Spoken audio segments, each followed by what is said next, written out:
I'm Mark, I'm Natalie. and this is 100 Second Haunts.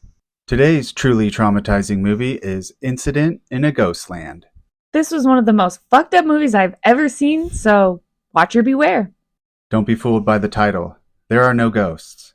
My favorite character was Vera, the older sister, because she took care of her and her younger sister, tried to protect her, and really tried to just make the best out of this really shitty situation. My favorite character is their mom, who fights like a wild animal to the death to try and save her children. I had a hard time picking a creepy award because literally every moment of this movie is traumatizing. But I went with the moment when Beth realizes she didn't actually escape. My creepy award is when the candy truck woman is dressing Beth up like a doll.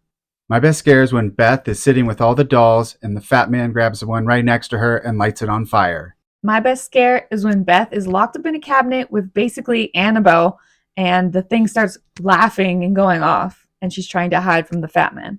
I had Beth as my biggest winner because she's the one that gets them out in the end. My biggest winner is when the dolls come to life and scare the fat man and it helps the girls escape. My biggest loser is when the girls do escape, they get like a mile away from this house and they even come in contact with cops. But these bumbling cops get shot and killed by the candy truck woman and fat man. I had the candy truck woman as the biggest loser because I don't know why she's even involved with this. All she seems to do is help the fat man sexually assault little children. No, thank you. Too much blood, not enough, or just the right amount? There's tons of blood and there's tons of physical injury. DCFT, don't care for that. I'm going to say the fat man touching dolls, but basically molesting dolls. Didn't need to see that. I definitely didn't care for when they escape and get recaptured.